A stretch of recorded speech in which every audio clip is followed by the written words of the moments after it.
What's up, bows and bow ties? Ugh, it's Friday night. I haven't been live in a long time. I hope you guys can hear me.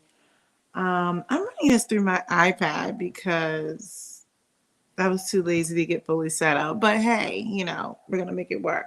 So I'm gonna go off the cuff here. Um, this whole Ebony K. Williams thing has me just tickled. Um, I don't typically get into a whole lot of current event stuff because, you know, but this one was really interesting to me. And let me just get right to it. So I agree with Ebony K. Williams. Now, there's a lot of people who are going to be in their feelings about it, and you are welcome to be in your feelings. Now, for those of you who have heard me from when I was at my little podcast, and I still use upload there. And I've said in a couple of videos before, I don't believe in um, potential after 30. I believe in put your mask on. Um, uh, in a couple of my panel sessions, when I have a couple of buddies come on, I talk about I don't believe in like dating security guards or whatever. I tried once. So this is the thing. I think oh yeah, and I've even in one of my videos, I said someone basically got on me and they're like, you're talking about average dudes and you didn't even date an average guy. And I'm like, you're absolutely right. I did not believe in that. Look at the dark circles under my eyes. You can tell it's been a long week. So I'm like, I don't believe in that. This is the thing. When Ebony K. Williams mentioned that, she basically just went into, look, why is it that we have to accept this mediocrity? I've alluded to such in multiple videos. The difference between Ebony and myself is basically she has a much larger platform. And what I have said was, why should I have to deal with someone who can't meet my standard of living, right? So when someone says, "Oh, you wouldn't date like what was it they said? I don't even remember what the example was, a janitor or something." I was like, "No, I will not." And so what happens is when you make these bold statements, it's not even a declaration. Well, it could be, but you make a bold statement like, "No, that doesn't meet my standard." People will take it upon themselves as if you have denigrated them. I'm like, no, the standard for me is if I can do this for myself, why should I want to be with someone who can't meet that standard? It's really that simple. So if I went through the effort of working hard, studying, and putting myself in positioning myself in this life, why would I want somebody to come in and basically not meet me where I am? And so oftentimes people say, well, men will do that all the time with women. They will be with women who can't meet. I'm like, I know it's not necessarily equal or fair, but nevertheless, I have a standard for myself. I keep talking about people who need to set boundaries and have standards. And so this is the thing.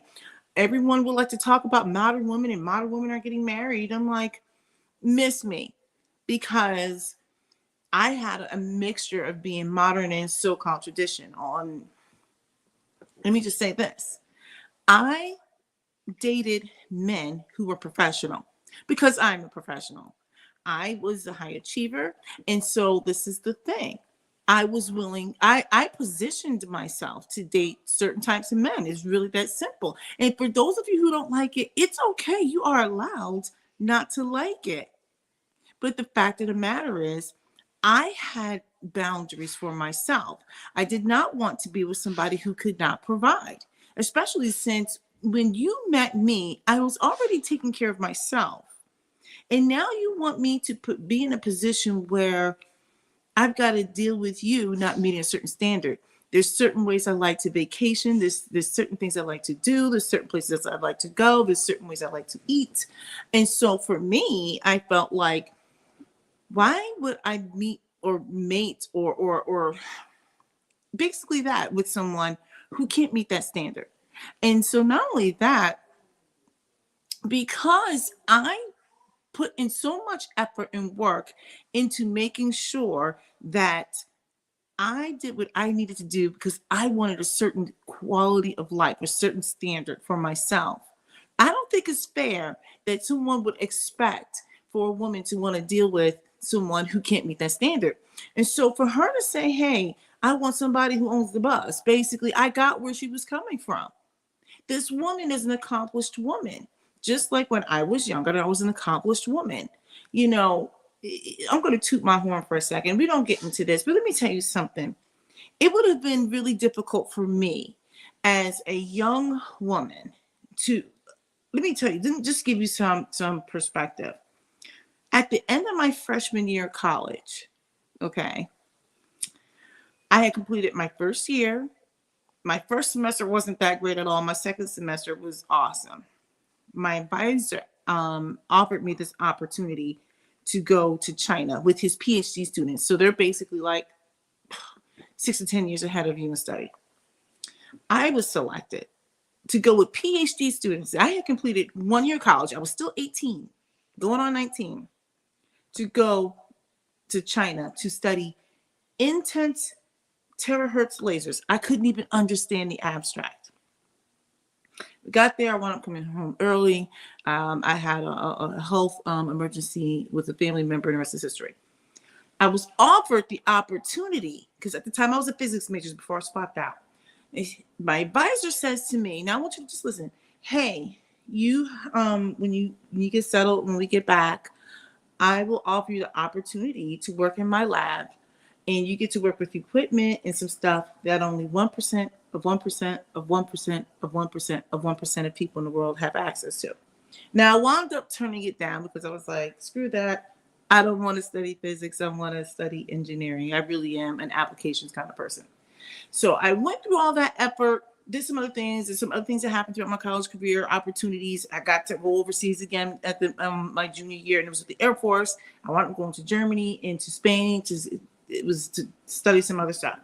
Where am I going with this? In my career, I had positioned myself to do all these things.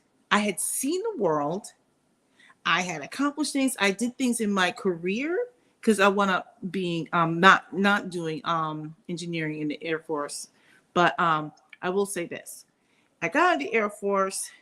I go back to engineering, and I positioned myself to meet other professionals because that's what I wanted for me. I was already making a certain amount of money. I hit 6 figures in my 20s because that seems to be like the litmus test, right? If you hit 6 figures and you're somebody important. And the way I saw it was, I didn't want an average guy. I wasn't average, especially back in my fitter, finer, younger days. So the audacity for people to think that she should basically be willing to date a bus driver. So when people ask me questions like that all the time back in the day, would you date someone? I was like, no. I told you guys about the story about the one security guard guy that I dated, and he was fine. And he was we were just so not compatible. And the fact of the matter is, there's a certain way I like to be treated. There's a certain way I want to be dated. Why? Because I could do it for myself. So if you can't meet me at the standard that I set for myself, that I treat for myself, the way I grew myself, look, don't judge me now. Look, I got 4 kids, a diva cat, and a husband. You know, I'm going through it right now. I need to do something. But the way I groomed myself, the way I traveled, even when I wasn't part of the military, like I would travel. Like I remember the guy I dated at the time. I was back stateside and I was getting out of the military, and he flew me back over to Europe to go watch it was Rent actually in London. You know, but that was the life I had for myself. That was the standard I had for myself. So what happens is when somebody like an Ebony Williams talks about that type of thing, people are so caught up in bus driver, bus driver, bus driver. They're not seeing the forest for the hills, or whatever that saying is, right? They can't see the bigger picture. The audacity for the community to sit there and require a Black woman to adjust their standards lower instead of saying, wait a second, why can't we raise our standards? Every other community has raised their standards. The women in these other communities require their men to raise their standards. The Asian women are not playing. Asian women are not playing. And so what happens is Black men get in their feelings. Now, I've had this discussion over and over and over again. It's in some of my videos. You probably have to come through them though, because some of them is based on panels and stuff like that. But I always tell people, I'm like, you have to be firm. I'm not saying that your standard should be he needs to be 6'4" and something crazy, right? But to sit there and say, hey, look, I meet this standard by myself before you came in. We're not talking about the woman who's making 50K and wants somebody who's a millionaire. We're talking about accomplished women, because women have had to be accomplished in order to take care of themselves. And right now, men are in their feelings about these kinds of things. Now, look, a lot of times people are gonna be like, oh, what do you have to worry about? You shouldn't talk on this because you're married. But I will say, when I was dating, I had these standards for myself. All these people out here getting in their feelings, I'm like, y'all need to stop. There's a reason why if you keep doing what you're doing, you're going to keep getting what you're getting. And I'm going to say it again. If you keep doing what you're doing, you will continue to keep getting what you're getting.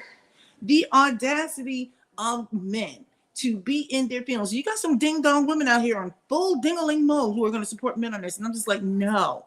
Stop telling women to lower their standards.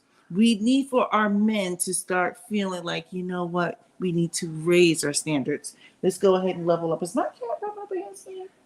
Because she likes to do that. So I'm like, raise your standards. Go to school. Buy a home. Stop killing each other. Let's start with that. Stop. Well, men and women are out there just being reckless with their bodies. Stop doing that. Stop cussing each other out. Stop denigrating them. And then not only that, I'm just kind of like, the thing is, why are we okay with promoting average at best? Average at best. So all of these people get upset when someone like Ebony K. Williams, she's an attractive woman, and what they will do, now check this out, they're going to try to tear her down. That DJ Envy guy, he needs to be ashamed of himself. He needs to be ashamed. When he has an opportunity to distance himself from that interview, he's going to look back and he's going to feel a little bit of cringe. I don't think that's going to hold up. That's not going to age well. But to sit there and think that you're going to try to big dog somebody that you invited onto your platform, and she's telling you where she's coming from, and to get mad with someone because she has a standard for herself. This is the problem. So many women out here are so busy trying to take care of these men because the thirst. They won't open themselves to other options. Now granted, I know I'm coming from a different position because they're going to say, well, you're married. But there was a period of time when I wasn't. I was single. But I'm telling you, there were just certain dudes that could not get my time. They would just start yip-yapping, and I was like, and especially if you know that, what did he say? You have to be fit, feminine, and something else. Well, it's definitely fit, feminine. I don't even know what the saying is, because y'all are like so silly out here in these streets. But I was all of those things, and I had a standard for myself. Yes. And so I would not date men who were poor. I've made it very clear. I was like, I'm not dating some broke man. You're not going to waste my time. So I was prepared to spend time alone. And there were times that I've done that, but I did it. But I'm telling you right now, I positioned myself to be around men. So this is the thing. There are men now who look like me, who got some melanin, and will basically think that because they fit such a small minority that they can run amok. I'm going to just address this one other thing, and then I'm going to hop off. Everyone, or many people, will say like, oh, wealthy men have options and they're going to cheat on you. And I'm like, the vast majority of Black men are not wealthy, and look what's happening. They're cheating. So I don't think that your financial status determines if you're going to cheat or not. So we're going to stop that. We're going to dispel that. We're going to move past that. Stop saying it. It's the most ridiculous thing. Stop it. Stop saying that wealthy men are going to treat you worse and that they're going to cheat, because the fact of the matter is most of the Black men that are out here are not wealthy, and they're still doing those things. Anyway, getting back to Ebony, she was absolutely right. I had no intention of chiming in on it, but it's just become so incendiary, the topic. People are practically gnashing their teeth. Men are like in their feelings because she said, I I want the man that I date to basically own the bus. Basically a metaphor. I believe it's a metaphor. The fact of the matter is, women have leveled up, and instead of telling women to reduce or lower your standards, we need our men to say, wait a second, why aren't we leveling up? And like I said, the women in other cultures, they hold their men accountable, right? They hold them accountable. And what you're seeing right now is Black women are saying, Black men, you want to hold Black women accountable? Well, for every finger you point, there's three more pointing right back at you. We're going to hold you accountable too. And so I'm just calling the thing a thing. So because Black men don't want to level up, that what they're seeing now is that their women have decided to just move past it. They're moving on. So anyway, I am not anti-Black guy. There's a lot of women who get on here and they're just going to be angry at the Black man. However, I know that this topic is going to be very sensitive for some, and it's okay. It's okay. We need to have these conversations. I don't want to denigrate Black men, but I do want to say, like, wait a second. This is time for you to have some introspection. This is time to mentor these young men and say, like, wait a second. She's not wrong. It's like if the women have said, screw it, we can't rely on the men in our community right now because, things are just out of balance. Let's take care of ourselves. We're going to start investing in our mental health, our self-care, our financial freedom, all these things so that we don't have to be beholden to someone who's going to mistreat us. And you can't say that it's not true because all you got to do is look up all the information on femicide, Black femicide to be exact in particular, right? And you've got a group of people who are saying no more, no more. These are the things we're going to start doing: mental health, self-care, financial freedom, education, home ownership. When I think about my mother-in-law and my mom and stuff like that, they always, it's tough in that generation. They're like, the one thing that will not happen is I will not be without a home. I will have a roof over my head. I will not pay the lights, but I will have a place of my own if something were to ever happen. And so, that resonated with me, not having to be beholden to anyone. I don't know. I think that people are coming after her. And what I am saying is there's nothing wrong with her being a modern woman and saying, this is the standard I set for myself. If I can do these things for myself, well, why do I need you? You can't provide. You can't do these things. I'm doing all these things for myself. So I want someone who's comparable. I don't know. Let me know what your thoughts are. I know a lot of people don't like hearing some of the things that I've said, but she was right. And like I said, as a so-called modern woman, since people like to spit on that word, I set those boundaries for myself a long time ago. And I would interact only with a certain kind of guy. It is what it is. Number one, I don't like being poor. I don't. I chose a career field that was lucrative. Number two, I'm spoiled. I chose someone who was my best friend, but also had vision. And then let me tell you what was so deep about this. And I didn't get this till later. People always say women will lead if they can trust you and all these other things, right? And one of the things I've learned as I got older, women crave all forms of security: financial security, sexual security, educational security, emotional security, physical security. And what they will do is they will go get it however they're going to get it, even if it's by themselves.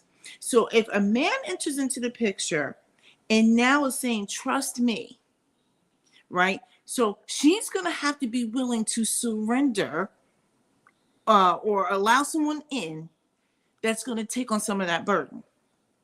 One of them is most likely going to be, generally speaking, financial security.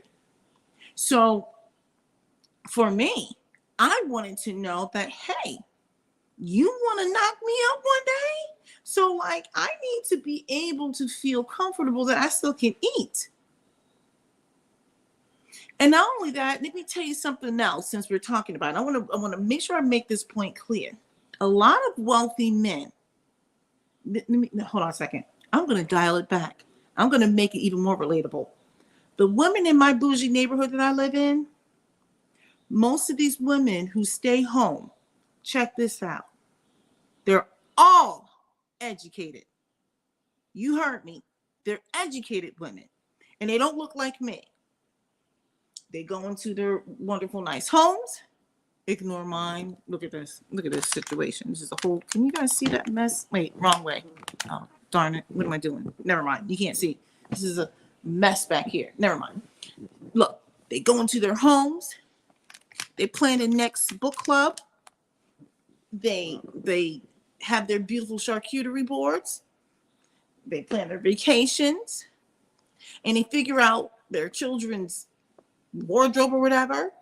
They do their thing. And let me tell you something.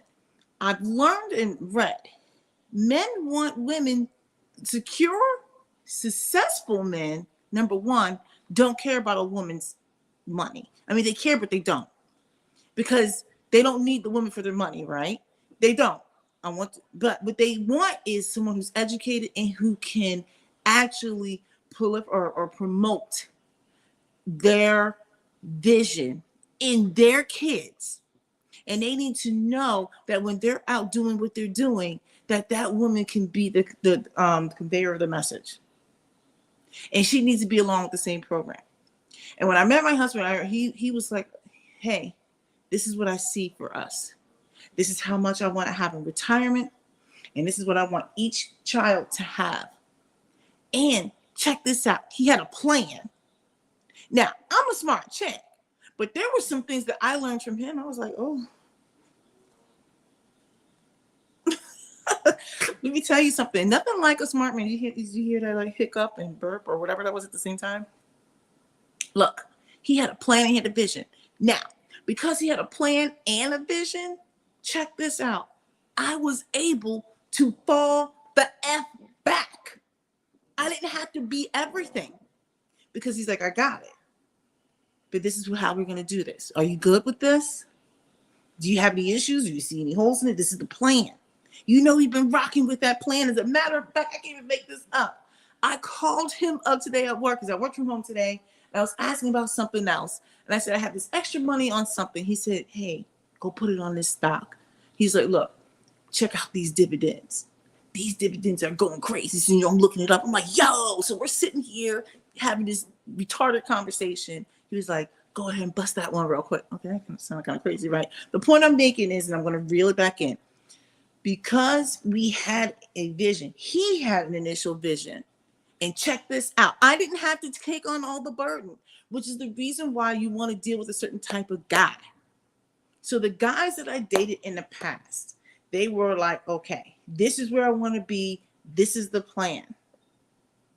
So no, generally speaking, the bus driver. So a lot of people want to say things like, oh, well, the electrician or the HVAC guy or whatever, they make a lot of money and they can blah, blah, blah, blah. And what if they have their own business? I'm like, stop.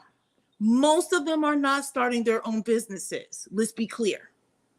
That's not to say that they aren't valuable people or can't make a lot of money. What I'm trying to tell people is, generally speaking, I'm not here for somebody who's broke or doesn't meet a certain standard, because I had already set a standard for myself. Period. When my husband met me, I was already a whole person. I was whole. I had my own career. I had everything I needed. It is what it is. My husband, I'm not saying he's the same because we've had our own issues, but let me tell you, you have peaks and valleys in any kind of long-term or marriage, right? But what I will say is this. When I was looking for a mate, I wanted somebody who was financially secure and savvy. You had to have a plan, and you needed to be my friend and believe in God, but you needed to be my friend. I wanted a genuine freaking friend, and that's what I got. So all of you people out here in these streets going crazy because this woman took the time to edify herself through education, investments, whatever it is. She worked really hard to achieve, and now people have the audacity to actually knock that and then say lower your standards instead of for the rest of these men to start to catch up to the women. Miss me with all of that. So I was like, you don't have to preach to me, honey. I totally understand. I just wish that more women got that. I think women are starting to get that, and I would love to see our men catch that. I don't want to denigrate the guys. I do not want to do that. But sometimes these hard truths have to be said. I was like, I'm glad I actually spoke on it now because I really wasn't going to. I figured enough people had chimed in on it. Oh, somebody left me a message. I'm like, I'm tired about it. She's correct, but I would hate to be 40 and alone though. But that's you, Gilded Quan. I mean, you guys sit there and it's like you guys are, it's like a body blow you tried to deliver, right? 40 and alone, let me tell you something. She may or may not, I don't know what her dating status is. But let me tell you something. Many women do have support systems, and you're so busy trying to point out that she's 40 and alone. But did you know that there's a lot of men dying in nursing facilities? And it's on the rise. I think men try to associate her value in proximity to another man. So let me tell you. So she made a choice that I would rather be by myself and have some, maybe she's lonely sometimes. I don't know. I can't speak to her state of mind. But instead of taking on the bus driver, like, let me tell you right now, if my husband should spontaneously like just disappear, I am in no rush to be with anybody. No, absolutely not. There's not much out there anyway. I'm like, and I already told my husband, said, look, when you die, I die. We die at the same time, So I just plan to be in that space and be delusional. But yeah, sitting there saying that you're saying it's regardless of gender. Well, yeah, but I mean, it is what it is. Right now, the state of the community is what it is. So it sounds like she made a healthy choice for her. Does she be alone, or does she get into a relationship that doesn't make sense? I feel like everyone likes to come for women, but you're 40 and alone or whatever. I'm like, you've got men dying in these nursing homes. Enough of that. I feel like the problem is we get out here on these podcasts with these backed out weirdo manifestos, because that's what it's turning into. It's turning into these whacked out weirdo manifestos. We get out here and we say the same triggering things to everybody. We listen to these same whacked out weirdo channels, getting everybody triggered, talking about the same topics over and over and over again. That's what we would rather do instead of preaching a different message. The message today would be like, you know what? You may not have the money to go to college or even a community college right now, but you have a smartphone. And there's a lot of things out there that you can do for free. If you could be resourceful with that smartphone, you could be resourceful to who knows, do whatever in the streets. You can be resourceful in learning something. You can be resourceful in learning something. I'm like, we got to stop with the learned helplessness. I know there are things that are put in place. There are systems that are put in place, but I always tell people also, you know what? Racism isn't going away. These systems they're here to stay, whether we want to accept it or not. So what are you going to do about it? Are you going to sit on your hands and claim and just, wallow in learned helplessness? Or are you going to recognize that, yes, I'm going to have extra hurdles that I have to overcome? I am not denying that there are things that are put in place that are detrimental to our community. The messaging has to be different. The message has to be different. Right now, for all of these people out here on these whacked out weirdo channels, listen to the things that they say. You've got women hating black men now. They're advocating for divestment. And I always say, look, I don't have an issue with interracial dating.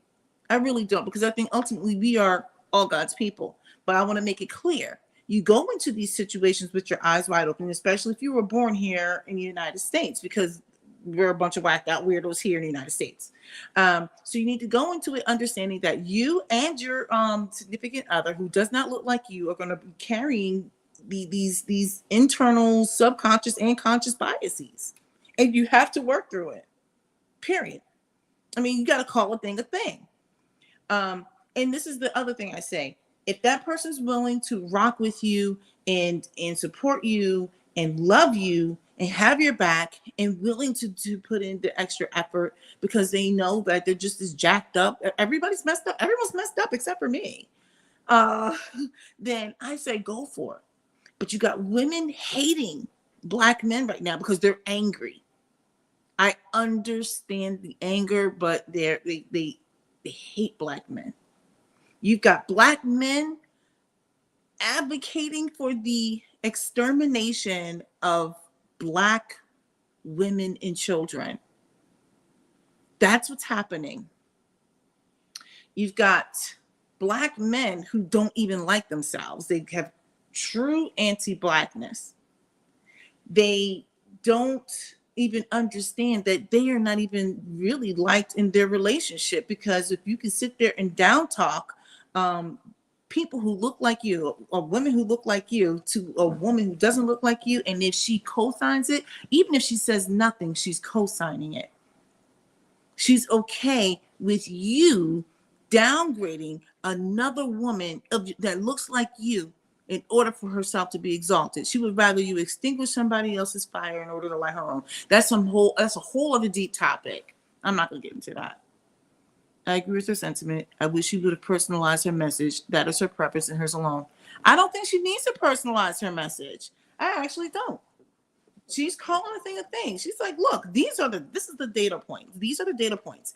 Let me say this.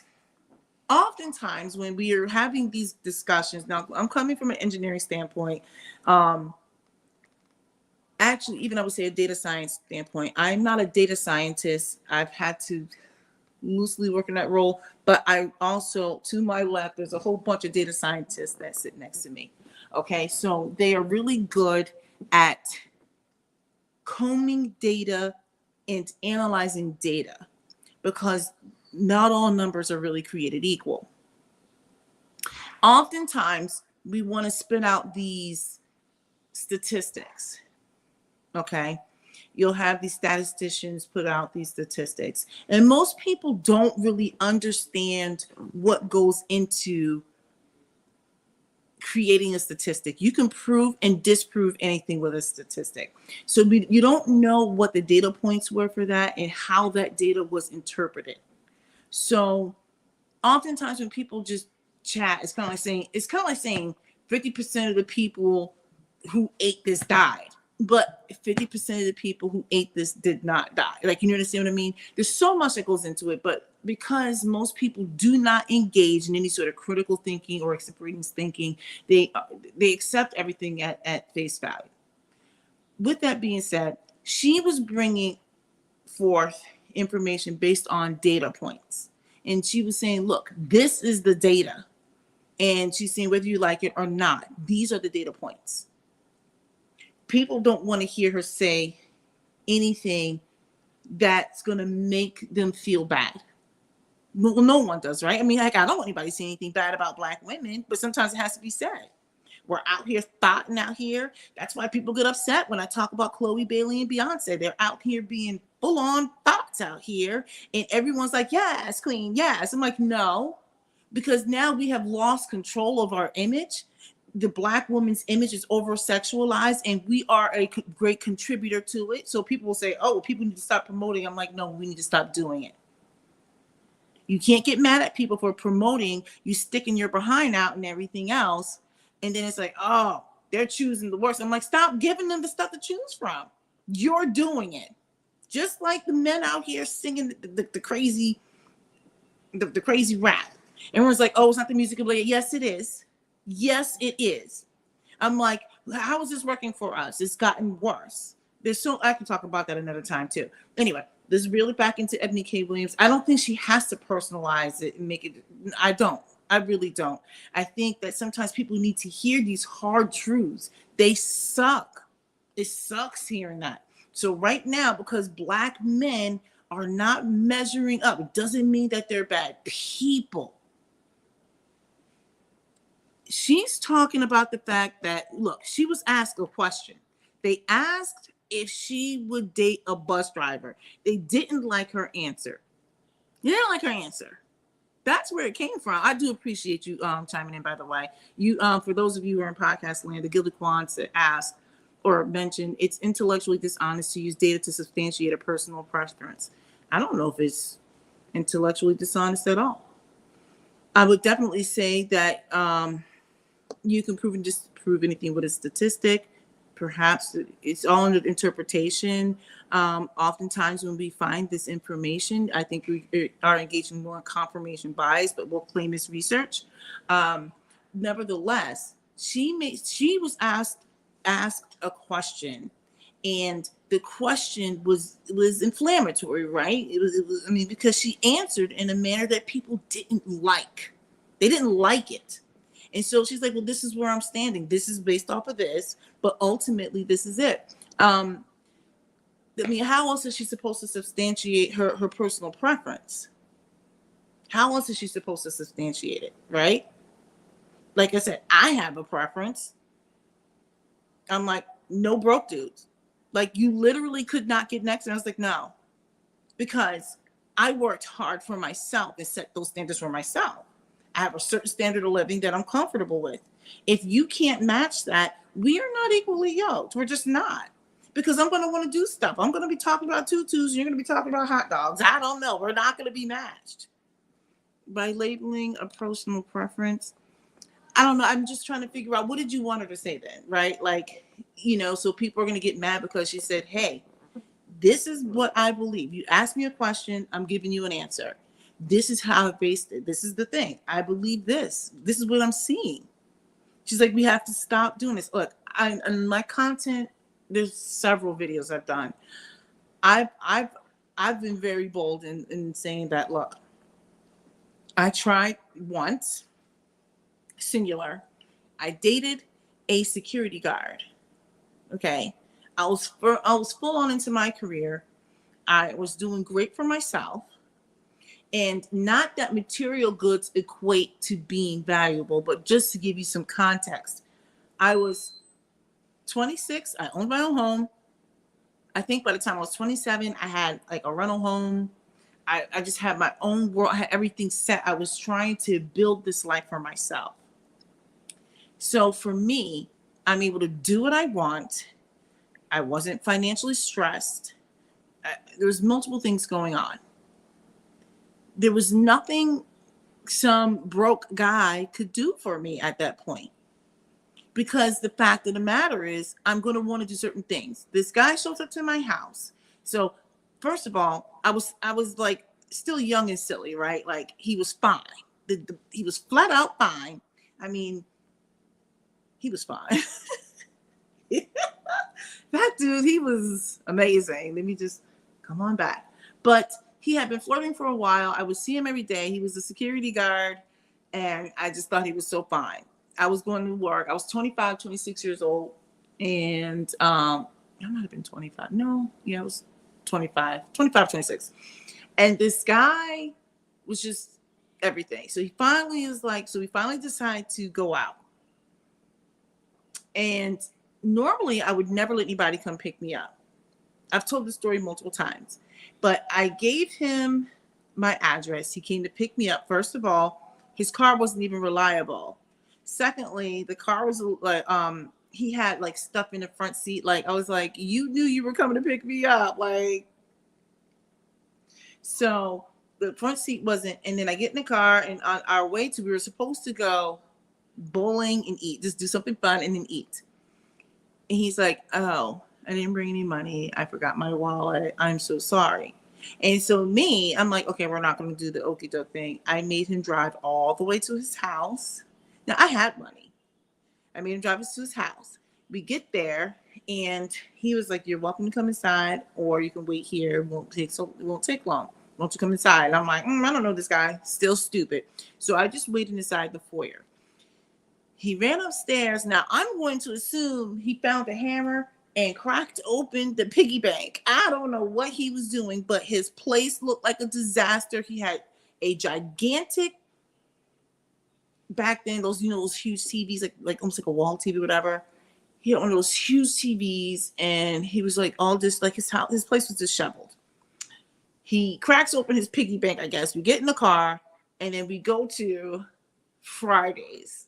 Now, I'm not cracking on like Fridays. I'm okay with that, especially in my 20s. It was all right.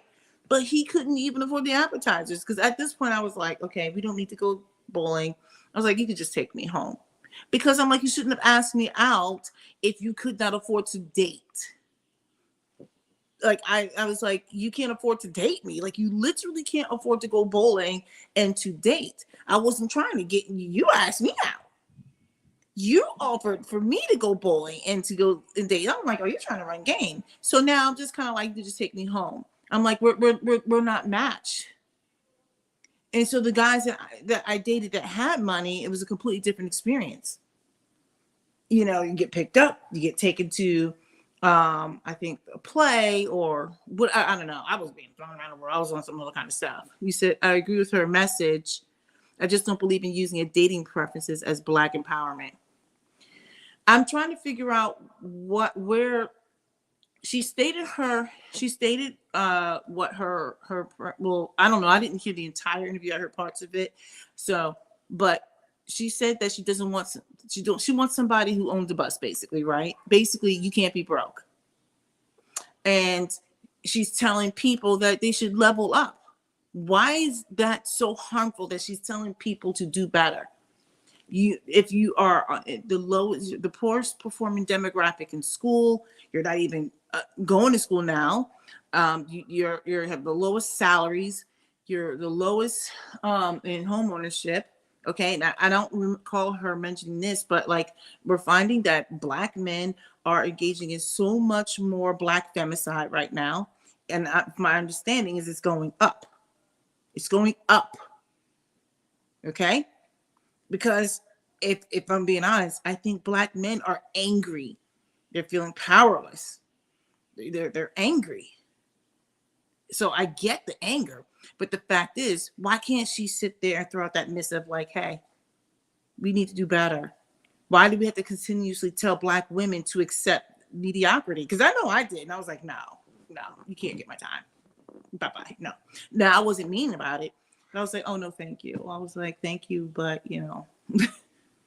They're like, oh, so I can't holler at you. I'm like, no, can't. You know, when I was coming up, like, I knew so many people who were either going to school to finish up being a doctor, lawyers. I'm an engineer, businesswoman or whatever. There are people who are like way better than me, right? And I do well for myself. The point I'm making was, women were like, they were focused because they didn't have time to be focused on shenanigans. They didn't. I didn't. I was like, I'll just be by myself. Now, fortunately, I didn't have any problems with dating, but to sit there is such it's like for people to fall on their sword on that, because she said we have to stop accepting mediocrity. And for DJ Envy, that's his name, he was like basically throwing up on himself. I'm like, this is not going to age well. When he has time and separation from that interview, he's going to look back on that interview and he's going to be like, I was a ding dong. Because it doesn't mean that the people that were being referenced are bad people. That's not it. What she's saying is we have to stop saying, okay, well, I'll just date the bus driver who doesn't have any aspirations. And he's been driving for, what did she say, 20, 30 years? I agree. I hear people say stuff like that all the time. I'm just going to keep doing. I'm like, okay. But not for me. You know, when my children say, hey, I want to have a house like this one day, I want to do this, I want to do that. I'm like, well, what are you going to do to get it? Let me tell you something. I don't feel bad at all. I come home to my little oasis of peace, And when it's warming up, I'm going to take these two cheeks and go out my thing, walk down my deck thing area and go get into my pool or my spa. We worked hard for it. I don't even feel bad about it. That's where I'm at with it. If people don't like it, that is their issue. That is their issue. But we worked hard. We put in the time. We invested. We studied. We readjusted. We had goals. We had vision. It is what it is. And for people to sit there and wallow in mediocrity, not everybody's going to be a millionaire, but heck, a lot of people are content with just staying where they are, and then they want to sit there and complain about the system. If you consider this denigration, and it's not, well, what more could she have said? What more could she have said? There's nothing else she can say. You're saying why denigrate average people as a means to get that message across. I don't think she denigrated average people. I just think people who fell into that category felt like they got bodied up. They felt like they got bodied up. You're saying it's very tone deaf. How else was she supposed to say it? Was she supposed to, pour some syrup out there? Was she supposed to protect the feelings of people? So it was interesting. She made a comment that she was going to make space for people who were hurt or something like that. And I found it was interesting because I remember when I had conversations with people in the past, I said, look, me saying what I'm saying is not meant to be hurtful, but it's going to hurt. So I didn't use her exact language, but I said something very similar. I'm like, it's going to hurt. Like I've had these conversations with men and they're like, well, why? Well, you're a hypocrite or something. I'm like, how am I a hypocrite? Well, you're not with the average guy. And I said, I never claimed to be with the average guy. And I was never going to be with the average guy. Back in my fitter, finer, younger days, I'm like, why should I? No. So why should I want to be with somebody who can't meet my standard? Period. I'm not going to do it. I don't have to. Let me tell you something. If my husband should magically disappear, I can take care of myself. I'm not in a situation where I have to rely on somebody. I can because he's got my back and I have his. Don't get me wrong. If something were to happen to him, I can hold it down. But we've built it so that it's not meant for me to have to hold. He's supposedly the head of the house. And let me tell you something. I don't pay a single dime in mortgage around here. I'm just saying. Nope. No. Let me tell you, the old school dudes, I'll tell you something. When I bought my house, and it was right before the housing market started going up and going crazy. And a buddy of mine, he was older. He was kind of a mentor too. He said to me, I said, oh, I should sell my house and get one of these homes. They're so pretty, blah, blah, blah, all these new homes. And he said, no. I was like, why? He goes, you have all these guys out here who want to date you. He was like, somebody's going to marry you. Let him put you in a home. He was like, I know you can. Let him put you in a home. Hold on a second. I get on because hey, I'm doing a live. Shut up, guys. My kids are just so loud. Anyway, the point is, there's nothing she could have said that's gonna be palatable. It's not gonna taste good, right? There's no way she could have said it that would have been any better. What else could she have possibly said? She couldn't. The fact of the matter is, when she said what she said, it felt like a body blow. Because it probably affected a lot of people. She said, basically level up in essence. And so when men would come at me sideways, let me tell you the kind of stuff they would do. If I wasn't interested, well, you ain't all that anyway. And I'm sitting there thinking like, but you wanted me though. I don't know. I look at it like this. People think that by her saying that we need to do better, we need to stop being like content with being average at best, like the status quo. People look at it as like, oh my goodness, she's denigrating. No, she's not. And if all it takes is for her to say we have to stop being comfortable with these average jobs and just mediocrity, then she can't say anything. No one can say anything. We're destined to remain in the exact same space. What do you think she accomplished in saying this? Doesn't even matter. She's got me talking about it. She's got a lot of people talking about it. She's got a lot of people out here butt hurting in their feelings. She's got DJ Envy out here losing his mind, not even acting like a gentleman. Remember, I'm sure he invited her onto their platform.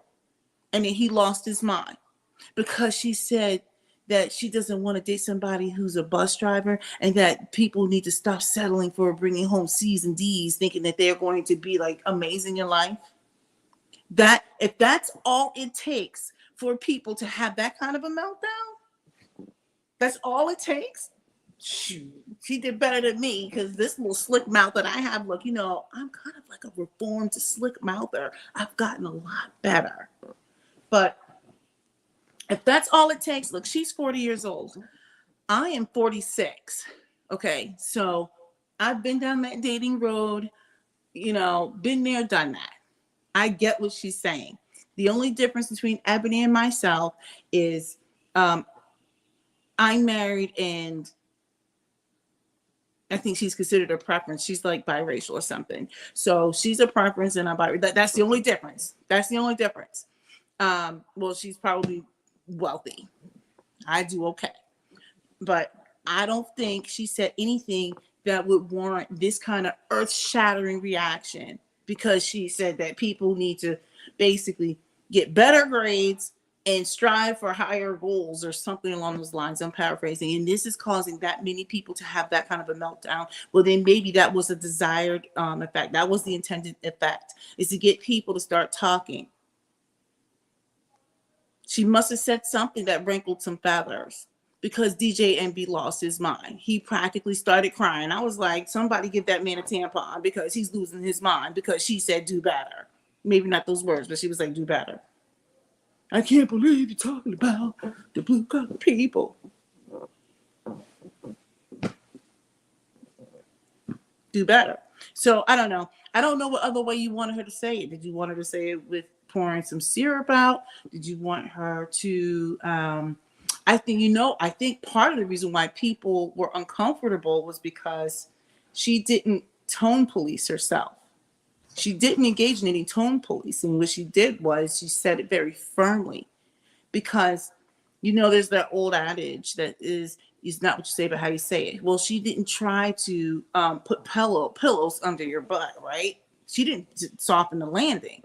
She just said it, and people didn't like it. They probably looked at her like the audacity. So the first thing people do, especially Black men, is they try to attack Black women's femininity and desirability.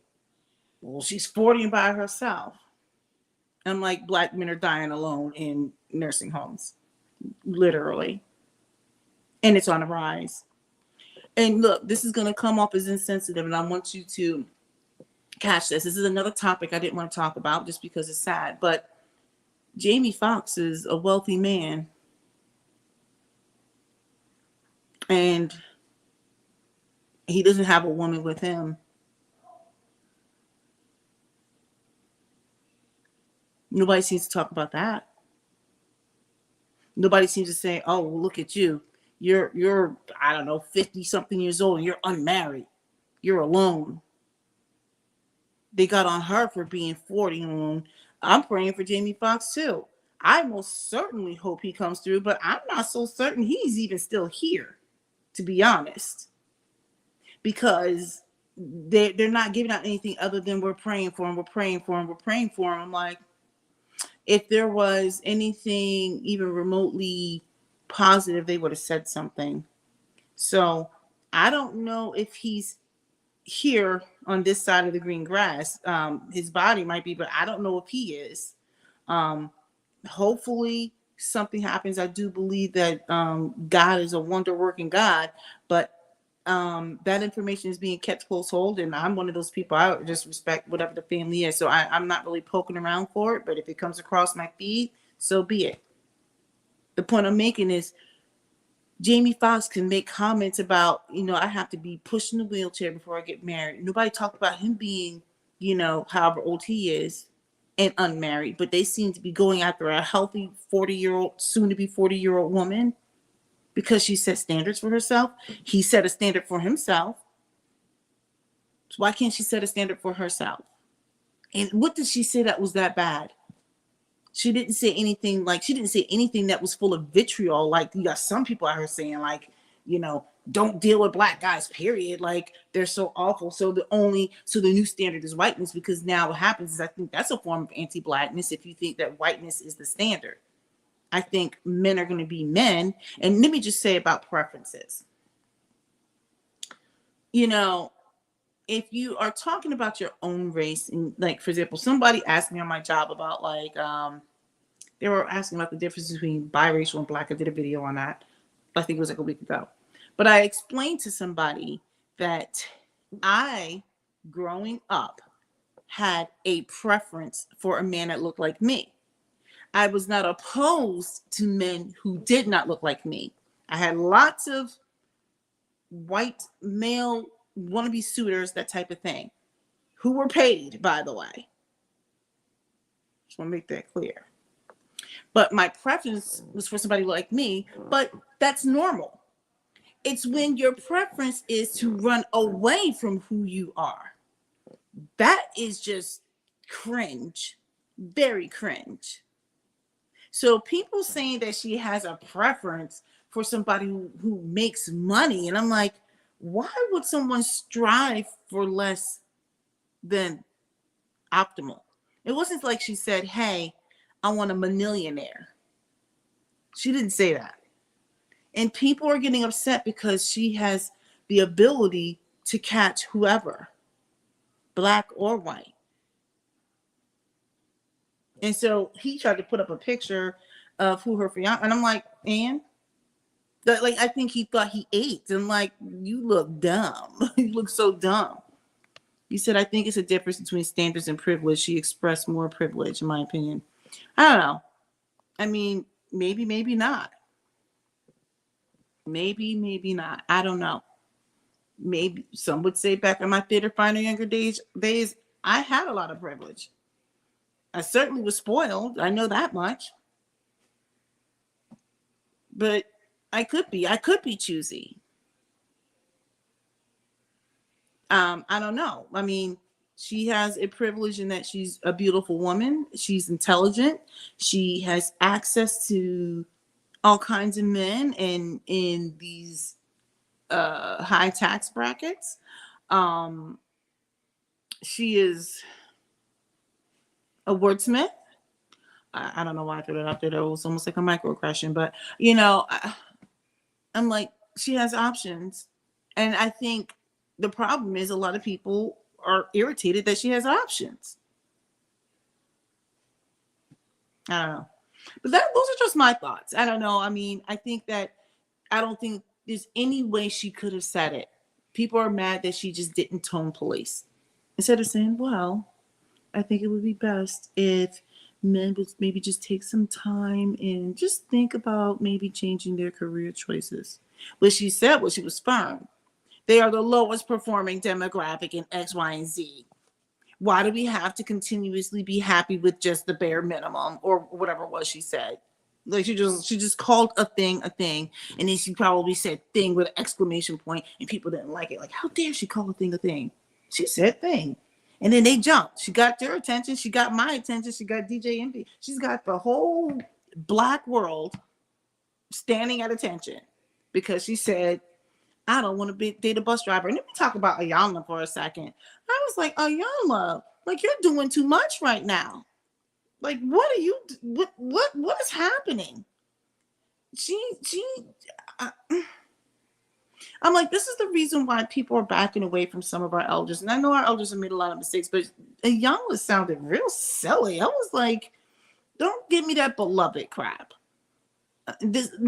I'll tell you what, I'm raising 3 sons and 1 daughter. I'm doing my best to raise my children to be of good character. We talk a lot about having agency in ourselves, right? So what do you want for yourself? Have agency in yourself, be able to take care of yourself, advocate for yourself. We talk about goals. We're like, what do you want? Where do you want to be? I hope that my children will see beauty in themselves. If they bring somebody home that doesn't look like them, there's nothing I can do about it. I'm not anti other people. I'm anti-blackness. That's what I am. You know, if you meet who you meet, you love who you love, and I'm going to leave it at that. Would I like to have grandchildren one day that look like me? Yep, I sure would. If I don't, I'm not going to lose a whole lot of sleep over it. It's just not a sword that I want to fall on at this point. But I do teach my children that I'm like, your blackness is just as beautiful and just as powerful. That's where I'm at with it. That's what I teach my kids. I teach them to be a good character. I'm constantly telling them, I'm like, look, especially my black males, I'm like, you don't have the average. I mean, you don't have the luxury of being average, and you don't get to fail up. You can't fail up. Let's be clear. Other people can fail up. You cannot. I'm like, so you need to be able to be fully self-supporting. And you need to care to bother. Care to bother. I'm like, I said, so there's going to be people out there who's going to tell you that certain things are okay. It's not. It's not. And so I don't sugarcoat it for them. And when they're acting like ding dongs, my children are not perfect, but I get on them. Look, they probably are going to need some therapy, but it is what it is. I'm like, look, I'm doing the best I can. I said, what you're not going to do is mess up my retirement, because I don't plan on doing anything after I get my twins out the house. I'm like, look, I plan on just marinating in my marination. Like I don't want to be bothered. I just want to do some philanthropy and read more books and probably get another pet. I don't know. I don't know. But what I'm not going to do is no. I'm like, don't come here with grandchildren. Don't come here expecting me to take care of you all your life. The only time you can come here is if your house burned down, maybe separate. Don't even look. Just be in happy marriages. Find a happy marriage. The only time you can live here is if you are putting yourself through school or something like that. What we're not going to do is just sit here. Don't think you're going to turn a key in my house doing nothing. I got to get up and go to work. But you get to turn the key in my house and think you have the privilege to sit here and just exist. Absolutely not. Nope. So we don't preach mediocrity here. My son came home the other day. He said, guess what, Mom? I'm like, what's up? I got a 93 on my test. I'm like, well, what happened to the other 7 points? He's like, well, I got A's and B's. I'm like, B's are okay. I mean, I'm not angry about it, but A's are better. A's are better. That's the problem in our community. Let me tell you something else, and then I'm going to hop off. When you listen to people who are in like the Asian communities, and well, the Asian community is so big, Indian and Korean and all this stuff like that, you know, like Nigerians, whatever, they already try to, I would say, prescribe professions. You know, we want to be a family of doctors and a family of engineers and a family of dentists or whatever. Not Black Americans. We're like, well, you know, there's nothing wrong with the blue collar worker. And there's not. But we don't prescribe anything of greatness. And people get mad when we say things like, well, no, being a bus driver is not greatness. The barrier to entry to being a bus driver is a whole lot more different than the barrier of entry into being a cardiologist. Here, don't come down here. No, I'm live. Nope. We're not going to be on camera in 5 more minutes. Sorry, I don't like my kids coming down here. So yeah, the barrier of entry to being a bus driver is completely different than the barrier of entry into being a cardiologist or an engineer or whatever. So these other communities push their children to work hard, but nope, not the African American, not the Black Americans. Nope. We would rather get on a breakfast club and be upset because somebody said, no, I'm not striving to be with the bus driver.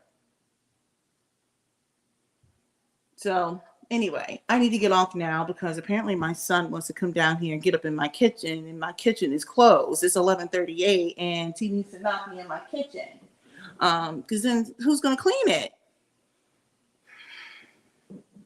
All right. I guess I should get off. Hey, thanks for coming on, Gilded Kwan. I actually liked your comments. They were actually quite entertaining. This and that's regardless of gender. Did you delete everything? Wait, did I miss something? Let me see. Those other communities also don't shame one another on public platforms. You're absolutely correct, but I don't think she was shaming. I don't think she's shamed. I think, what other way was she supposed to say what she was supposed to say, Gilda Kwan? What other way was she supposed to say it? What, I mean, I'm serious. I don't think she shamed anyone. She called a thing, and she didn't tone police. People didn't like the fact that she had the audacity to say what she meant, and she was firm. That's what it was. And look, like I said, we tend to, if we keep doing what we're doing in this community, we're going to continue to get what we're getting. That's the way I see it. It is what it is. A friend of mine, she's Korean. She went to University of Penn. What did she study? I don't remember what she studied. I think it was like sociology, which I was surprised. And then she was a stay-at-home mom for 15, 16, 17 years. Went back to school, kids in school, to study law. I don't think she passed the bar, but she studied law and she's doing some stuff. And then her daughter wanted to go to UPenn. I'm not sure if she's going to go to UPenn because I know she graduates too. But the point was, she said, I'm going to do what I have to do to send her there. That's where my daughter wants to go. Like, they had these plans and visions for their kids. She's going to do this. She's going to do that. Her and her son. Not African Americans. We would rather get on the Breakfast Club and get upset because somebody said that they don't want to date a bus driver, and that we strive for just these average jobs. And the fact of the matter is, doesn't mean that these are bad people, that these aren't hardworking people, that these aren't necessary people. But the barrier to entry is not as high for being a bus driver. That's why those kinds of positions don't necessarily hold any major clout or anything like that. They're not held in high regard. They're not. They are not. You know what's held in high regard? Your doctors, your lawyers, your businessmen. My husband's a software developer. I'm an engineer. That's what's held in high regard, because you have to put in extra cycles for that. There's extra certifications and stuff like that to get there. Your cardiologist. I think maybe at most you have to study the CDL or something. I don't know. It doesn't mean that it's not providing a good service to the community. It means these are bad people. But the barrier to entry is not as high. Call the thing a thing. That's not what she wants. She wants somebody that's going to be able to command a salary so that she can feel protected. One of those forms of security is what she wants, and one of them is financial. And I know one thing, so was I. So if somebody tried to say I was a gold digger, I'm like, I could take care of myself. I had my own goals, just that my husband had more than me. So I don't know what other way you wanted her to say it. Because you and maybe other people probably just didn't like it. They didn't like what she said. So now, like, oh, she's didn't. No, she didn't. She didn't denigrate anybody.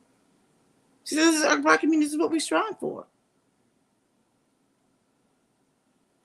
So, all right, I need to go because I know my son wants to get down here, and I'm gonna have to bust at him for trying to get into my kitchen.